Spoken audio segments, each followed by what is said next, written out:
is Encore. Cool. The stories behind the songs. Thank you. Here's iHeartRadio's Miles Galloway. Do you ever feel like a plastic bag drifting in the wind, wanting to start again? I do. I'm Miles Galloway, and this is the story of Katy Perry's Firework. I mean, I probably don't need to remind you that Katy Perry is one of the biggest names in pop music today. Her albums have sold in the millions. She's had numerous number one singles, including 5 consecutive songs that topped the Billboard Hot 100 from her 2010 album Teenage Dream alone. But things didn't come easy for Katy, and her early career looked much different to that of the megastar we know today. Katheryn Hudson was born and raised in Santa Barbara, California. Her parents were both Pentecostal ministers and restricted her from such things as cartoons and sugary cereal, claiming something as harmless as Lucky Charms were evil because the word lucky reminded her mum of Lucifer. Even deviled eggs were banned from the Hudson household because it referenced the Prince of Darkness.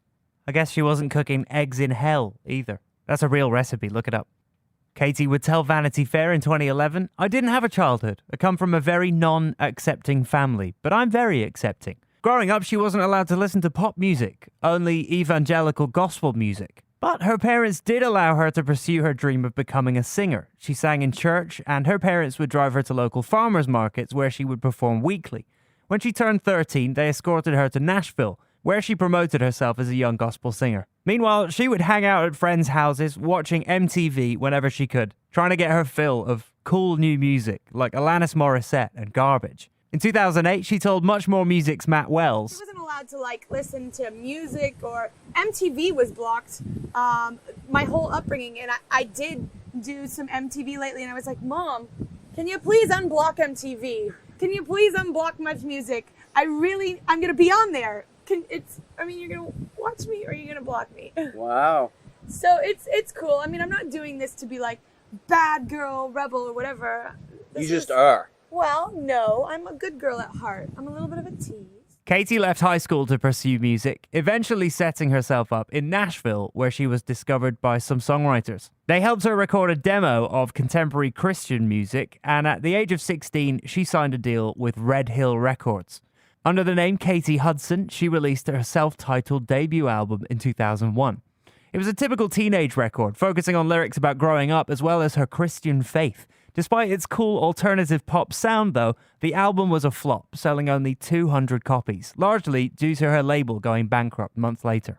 Not to be dismayed, Katy decided to rebrand herself as a secular pop artist. She moved to Los Angeles to work with Glenn Ballard, the Grammy-winning songwriter and producer behind one of her favorite albums, Alanis Morissette's Jagged Little Pill. To avoid any confusion with the actress Kate Hudson, she also changed her name, first from Katheryn Perry, taking her mother's maiden name, then to just Katy Perry. Renamed and refocused, it looked as if a star had been born, but it would still be a winding road for young Katy.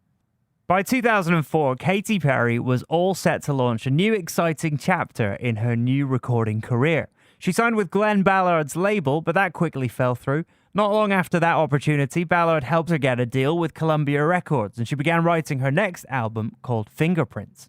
Katy was working with big-name producers like Max Martin and The Matrix, who had turned Avril Lavigne into a star. She even joined The Matrix's band, singing multiple songs on their first album as a group, but that was initially shelved, and then so was Fingerprints. Some of the songs went to artists like Selena Gomez in The Scene, and even Kelly Clarkson, who would eventually score a hit in 2009 with I Do Not Hook Up, which at least technically gave Katy a hit song to her name. But Columbia dropped Katy in 2006 before she could release Fingerprints.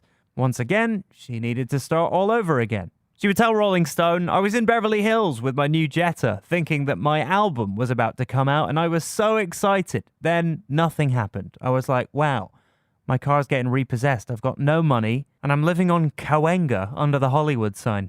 Katy believed everything that was happening was all part of the plan, though. 1 year later, she was signed again by Capitol Records. Katy was teamed up with producer Dr. Luke and began recording eventual hits like I Kissed the Girl, Hot and Cold, and You're So Gay, which would get a co-sign from none other than Madonna, who called it her favorite song of the moment. Finally, in June 2008, Katy released her debut album Proper, One of the Boys, a collection of provocative, tongue-in-cheek bangers that announced pop's newest sensation had arrived. She told Much Music, We're worked really hard. I got a lot of no's and a lot of like negativity my whole life. And then finally it's like nice to be like, yeah, you record label dude that dropped me 50 times. I'm kidding. No, success is the best revenge. It's true. It is very true. And I don't mean to be like revengeful, but it's just like, I don't have to say anything anymore to you. Thank you. This is all a part of the process. I'm glad I went through that, but proof is in the pudding. Proof is in the pudding. With her controversial first single, I Kissed a Girl, Katy was all of a sudden everywhere. The song eventually topped the Billboard Hot 100 and she joined the Warped Tour, adding some pop flair to an overwhelming male punk atmosphere. Katy then opened for No Doubt's tour in 2009 and even made a cameo in an episode of the popular daytime soap The Young and the Restless. About her Y&R experience, she told Much Music's Hannah Simone, I never thought, I'd be like a guest star on a soap or what have you, but they're really relaxed and chill. Like, they make fart noises up until they say action, and then it's like, I'm pregnant with your child, but I don't know whose child it is, and I'm getting married to your dad, and blah, blah, blah. And then it's like, cut, fart. Cut, yeah, and then it's back to like... One of the Boys earned Katy a number of accolades, including Best New Act at the 2008 MTV Europe Music Awards, which she would host the next year, and International Female Solo Artist at the 2009 Brit Awards. I remember that, obviously. At the same time, her love life was in transition. Her years-long romance with Gym Class Heroes singer Travie McCoy ended in 2009, just months before she met her future husband and future ex-husband, British comedian Russell Brand. Katy and Russell met on the set of his film Get Him to the Greek, which Katy had shot a scene for that never made the final cut. Then they met again at the 2009 MTV Video Music Awards and hit it off, becoming a couple soon after. On December 31st, 2009, the two got engaged during a trip to India and immediately became tabloid targets. Katy, meanwhile, wasted no time putting together her next album. Again, working with producers like Max Martin and Dr. Luke, Katy aimed to go even bigger and bolder on her new album. She would tell Much More Music's Matt Wells, I knew I wanted to make what was me now, and I think One of the Boys is perfect for that because it was a snapshot of me, getting out of my teens into my very early 20s, becoming a bit of a young woman. Now I'm a young woman, and there's different subject matter in my life that I'm speaking about. I think One of the Boys was cute. This is a little bit sexier, but it's definitely got a lot more subject matter to it. And it's got more beat to it. It's got more, it'll make you move more, but for me, I don't feel like the integrity of the songwriting or the lyrics was sacrificed just because I had to have something that made people move. I think it's dancing with purpose. In May 2010, Katy released the single California Girls, featuring a verse by the iconic Snoop Dogg. Tone, tan, fit and ready. Turn it up, 'cause it's getting heavy. What a line. With a video drenched in a sticky sweet Candyland motif, the song had an immediate impact on listeners. Katy performed the song at the 2010 Much Music Video Awards, and in no time it climbed up to the top of the Billboard Hot 100, making it her second #1 hit. Then in July, Katy released another single, the pensive and romantic Teenage Dream, which shared its name with the upcoming album. Another song, another #1. This Billboard chart stuff was easy. The album Teenage Dream followed in August 2010. She explained the title to Much More Music's Matt Wells. I named it that because there's a song on the record called Teenage Dream. Yes. And, when you fall in love for the first time when you're a teenager, it's highly emotional. You break up, you swallow a Yes. bottle of aspirin. Yes. You want to jump off a mountain or whatever. You're just so intensely emotional. And some of that's good emotion because it's just so pure and wonderful feeling. Right. And when you get older, you lose that sometimes when you get into relationships because your expectations go out the window. You think you'll never find that person. I kind of want people to fall in love with this record like they're falling in love with Their teenage love. their teenage love. Yeah. So sweet. And that's what the song talks about too. I'm gonna cry. But I was supposed to name the record Teenage Wet Dream. Teenage Dream debuted at #1 on the Billboard 200 chart, as well as the Canadian Albums chart. Katy Perry was on top of the world. Hit after hit, appearance after appearance, Katy was having the type of success most pop stars only dream of having. And yet she still hadn't released what would become the album's biggest hit. That song would arrive in October 2010 as its third single, Firework. With both California Girls and Teenage Dream still riding high in the charts, Firework offered another kind of flavor. Like most of the album, Katy wrote it with her boyfriend Russell Brand in mind, but this time she wanted to make something that could leave her fans feeling strong and empowered. In promoting the song, Katy repeatedly called it her favorite from the album. On X, or back then, she tweeted, "People are coming back and almost adopting it as their own anthem." And it's hard, I think, to write an anthem that's not cheesy. And I hope this could be something in that category. I hope this could be one of those things where it's like, yeah, I want to put my fist up and feel proud and feel strong. But I also don't want to be cheesy. It's a fine line, and I think Firework would be like the opus or my one song if I had to pick a song to play. Because it has a great beat, but it also has a fantastic message. The song was written with Norwegian producers Stargate, who had previously recorded hits with Beyoncé, Rihanna, and S Club 7. Yes, left the best till last there. In an interview with Entertainment Weekly, they spoke about Firework, saying, "We knew that Katy was a better singer than a lot of people thought at the time, and we wanted to highlight that. One of the things we told her was, we're not going to do any harmonies, we're not going to do any fancy vocal takes, it's just going to be you singing it raw." I think it's one of her finest performances, because she wasn't thinking, she wasn't trying to be perfect, it was just from the heart. Also on board to write and produce was French producer Sandy V, another Rihanna collaborator, and songwriter Esther Veen, who would go on to appear in the Pitch Perfect films. While it is essentially a dance pop track, Firework may be the only song of its kind to be influenced by the great 20th century beat writer Jack Kerouac. On her YouTube channel, Katy explained how his book On the Road inspired the song. So on my list of must-read books this summer is a book called On the Road by a guy named Jack Kerouac. And I was introduced to this guy by my boyfriend, who is a big fan. And he was just telling me about this book and how in the book there's a paragraph that he said that I was like, and it was called, it went something like this. It went, I want to be around the people that are fizzing and bubbling and never say a commonplace thing, and they're like fireworks. They are bursting in the sky and making everybody go, ah. And when I heard that, I was like, that's who I feel like I am, who I want to be, who I want to surround myself with, those type of firework people, you know, the people that are just like, that make life, you know, worth living 110%. And I think that writing the song Firework, having that inspiration, knowing that everybody can be a firework, it's just all about you igniting the spark inside of you.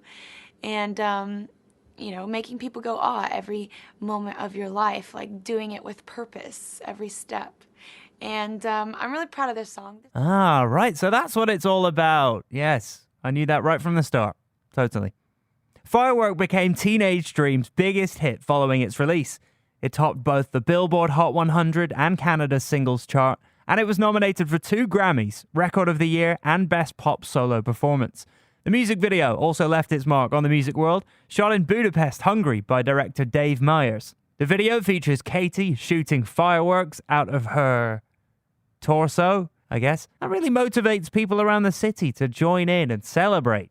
Hundreds of fans were recruited to take part in the filming, with more than 38,000 applying to participate. I think I was busy that week. Myers told MTV News, "We were both very into the idea of getting away from Hollywood and featuring real people in the video. So we featured real people. They weren't actors. Finding 2 gay guys in Budapest was a challenge because it's not as accepted there as it is in West Hollywood. I found an actual real couple."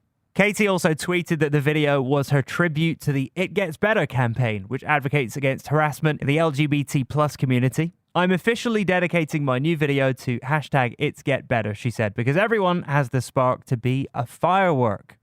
The Firework video went on to win both Video of the Year at the 2011 MTV Video Music Awards and rank #1 on Much Music's Top 50 Videos of 2010. In 2022, the video surpassed the 1.2 billion views mark on YouTube and is currently sitting at around 1.4 billion. I've just checked. That's a lot of fireworks. While Teenage Dream remains to be one of the most popular albums of its generation, Firework has proven its longevity with regular appearances in pop culture. The song's been used for comedic effect in films like Seth Rogen's The Interview and TV shows like The Unbreakable Kimmy Schmidt, when the character Titus tries to convince Kimmy that he wrote the song himself. Katy also corrected a long-time misunderstanding about the song during a 2022 episode of American Idol, when co-judge Luke Bryan begins to sing the song using the wrong lyrics, and she scolds him, saying, "It's not up, up, up, it's aw, aw, aw, and it's not fireworks, it's firework." She then posted the hilarious interaction on Instagram. Comedy aside, it's the uplifting, empowering message of Firework that's given the song such a lasting impact. Katy performed it as the closing number for her memorable performance at Super Bowl 49. And yes, in case you're wondering, that is the one with the meme-worthy left shark backup dancer. Her performance featured her literally flying around the stadium under a giant shooting star before, you guessed it, a massive fireworks display ignited above the roof. An even more impressive fireworks display backed her in January 2021 at the inauguration of President Joe Biden and Vice President Kamala Harris. Performing in front of the Washington Monument, Katy gave an explosive rendition of the song that really wowed the new leaders. Most recently, in May 2023, Katy brought it out during her performance at the coronation concert of My New King and Yours, His Majesty King Charles III. Though oddly, there were no fireworks at Windsor Castle, only some pyro. Still, it was cute seeing little Princess Charlotte sing along. Yes, Katy Perry's Firework seems to be a go-to song for celebrating big moments. You can sing along at sporting events, royal crownings, or even just in the shower, like me. But make sure you get the lyrics right. What was it again? Make him go, oh, oh, oh. Or was it up, up, up? I can never remember. Does anyone have Luke Bryan or Russell Brand on speed dial? Preferably the former? I'm Miles Galloway, and that was the story of Katy Perry's Firework on Encore, an iHeartRadio podcast with new episodes each and every Thursday. Encore is an iHeartRadio Canada podcast. Subscribe to this podcast on iHeartRadio or wherever you get your podcasts. Download the iHeartRadio app for more great podcasts just like these.